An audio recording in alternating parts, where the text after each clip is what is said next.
Hello mga kamima ko, kamusta po kayong lahat? So ngayon, eto na naman ako nagbo-vlog. And for today's video nga pala or for today's vlog, yung mga ganap-ganap ko lang sa buhay kasi hindi ako nakapag-upload ng mga nakaraang buwan at araw. Gawa ng super busy nga ako sa school. At yes po, 4th year na ako ngayon. Alam naman nating lahat na napakadaming obligasyon ang 4th year student sa college. So, bale samahan niyo ako guys sa aking vlog ngayon. So, kita niyo naman nagtatanim ako ngayon ng aking aloe vera kasi ibinebenta ko siya guys. Yes po, ibinebenta ko siya kasi pandagdag na rin sa aking allowance gawa ng alam niyo na, gipit ako ngayon. Kaya gumagawa ako ng paraan para masuportahan ang aking pag-aaral. Siyempre nakakahiya namang umasa sa parents, 'di ba? Kaya naisipan kong ayusin yan at ibenta. So makikita nyo dyan guys, nahihirapan akong maghanap ng pwedeng malagyan or mapaglagyan ng mga aloe vera kasi yung iba kasi nabenta ko na. And yung iba naman may laman pa. So bali nahihirapan ako kung saan ko sila ilalagay.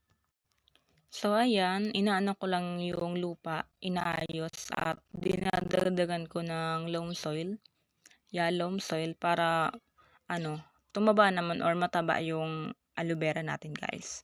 Bale may client na ako dyan, dalawa. So hinihintay ko na lang silang dumating. Kasi nga sabi, pipick upin. So ayun, konting intay-intay lang. So ayan, papasok na ako sa bahay dyan guys. Kasi naghahanap ako ng plastic na pwede mapaglagyan. Bale hindi ako nakahanap dyan. So humingi ako sa tiyahin ko.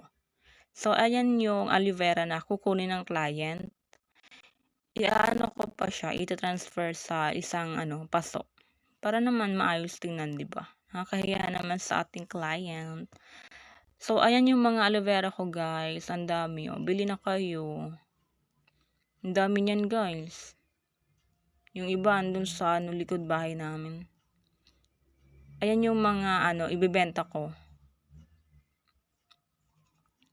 So ayan, time break muna. Magkape muna tayo, guys. So nagmerienda muna ako diyan kasi hinihintay ko pa naman yung mga client ko dyan kasi ang tagal. So, ayun. Kinaumagahan na yan guys. Bali hinugasan ko yung nabili ko sa online na blackberries or igot sa Bicol. So, kita nyo naman na hassle na ako dyan or basa na ng pawis yung damit ko. Gawa ng sobrang init sa loob guys. Super. Tsaka, yung nabili kong igot pala or blackberries. Bali, kagabi ko siya na-order. Then, umaga na siya dumating. Bali, hinugasan ko yung mga, blackberries dyan. Gawa ng, ang daming langgam. Then, yung lasa niya pala, guys. Masarap naman siya kapag hinog. Matamis siya, guys. Super. Then, kapag medyo hindi pa gaanong hinog, maasim na matamis. Bali, yung nabili ko, mix. Akala ko kasi lahat hinog na. Pero okay naman siya guys. Kinain ko pa naman siya dyan. So ayun, pinipilian ko siya kasi may mga nakasama kasing yung parang hilaw pa. Hindi pa siya pwedeng kainin. So, parang inaano ko pa talaga siya, hinugasan ng mabuti. And ayan na yung mga igot na hinugasan ko kanina guys. Ayan siya. Inaano ko muna sa tubig, binababad ko muna ng ilang minuto kasi nga na-expose siya masyado sa plastic. So, kailangan niyang muna sa tubig. Malamigan ba? Ayan, masarap siya guys. Super. So, ayan, kakainin ko na siya guys. So, ayun.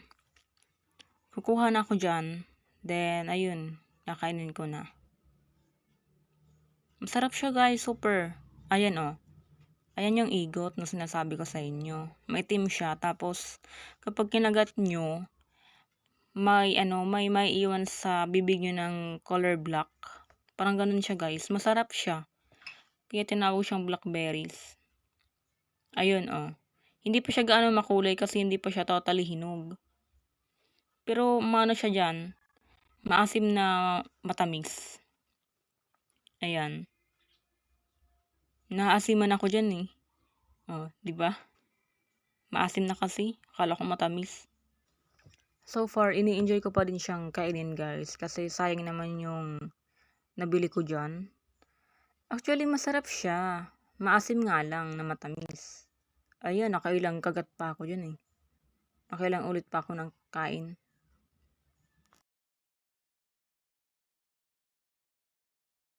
So, in the other day naman guys, pumunta kami ng pizza house para bumili ng pizza para sa papa namin kasi Father's Day noon. So, bali naisipan kong bilhan naman siya kahit papano. Ma-feel niya din naman na Father's Day, kahit simple lang, di ba? Ma-effort talaga ako guys pagdating sa mga taong mahal ko. So, ayan. Tamang hintay-hintay muna sa order. So, ayan. Tamang hintay muna kami dyan guys ng kapatid ko. So, ayan. Na ano siya. Nahagip ng video kasi ayaw niya mag-ano eh. Sa camera. So, ayan. Ayan yung menu ng mga pizza na gusto niyong orderin. Ayan. Tamang hintay lang. Upo sa gilid. So, ayan. Nung nakauwi na kami guys. Naglinis ako agad kasi balak ko sanang i-surprise si Papa. You know, alam niya naman. Mahilig talaga ako sa mga regalong ganun. Yung binibigyan ba yung mga taong mahal. So, ayun. Ang daming kalat kasi dyan, guys. Kaya hindi maayos yung pagkaka-video ko. Walang magbi-video sa akin. So, makikita nyo naman na, wala akong gaanong ayos dyan. Kasi hindi talaga ako, guys, nag-makeup man lang ba. Kapag nasa bahay. Kasi nga, diba, nasa bahay lang din naman. So, ayan. Nagwawalis. Ayan yung mga pet namin or mga aso namin, mga babies. Mahal na mahal ko yan guys. Ang lalambing pa naman ng mga yan. Ayan yung kapatid ko, yun. Hindi niya kasi alam na nagbibideo ako eh. Ayun, yung dalawang babies. So ayan, back to linis na naman ako dyan guys. Kasi paparating na si Papa dyan eh. Baka hindi na ma-surprise. Panay pa naman yung daldal ko dyan.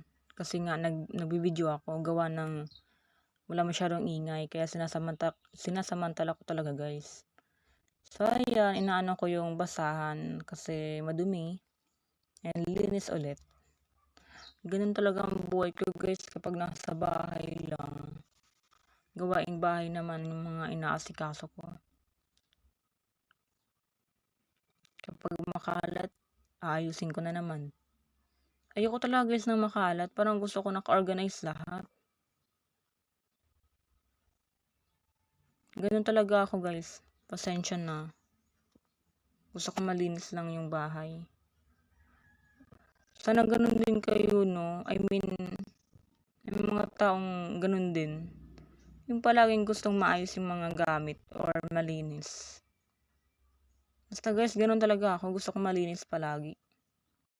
So, that time guys, malapit na ako matapos dyan. Bale, minamadali ko na talaga kasi alam kong paparating na yung si Papa galing sa pagtatrabaho niya. So, ayan medyo makalat pa kaunti. Pero aayusin ko yan. Ayan, linis-linis muna habang wala pa siya. Tapos, ayun guys, pumasok na ako sa kwarto kasi may kukurin ako dyan. Ewan ko kung basta may kinuha ko dyan. Hindi na sa video. Magpapakain ako ng aso dyan eh. Ayun na pala si Papa. Dumating na pala dyan. So, ayun. Panay pa din yung daldal ko dyan habang naglilinis. Alam niyo naman, nagbablog ako. Kaya, ang dami ko dalang mga chika. So, that time pala guys, inutusan ako dyan na kuhanin yung towel. So, hindi ko makuha or hindi ko mahanap. Tapos, ayun, bumalik ako ulit sa kwarto nun. Kasi hinahanap ko nga yung towel na pinapakuha dyan. So, ayun, in the other day naman guys, pumunta kami ng Tabako. Siyempre, kasama ko yung kapatid ko. Inasikaso ko dyan yung requirements eh. So, ayun, kumain kami sa Jollibee kasi gutom na kami nan. So, binubuksan ko dyan yung gravy. Kasi gutom na talaga ako eh. Alam niyo naman, mahilig talaga akong kumain.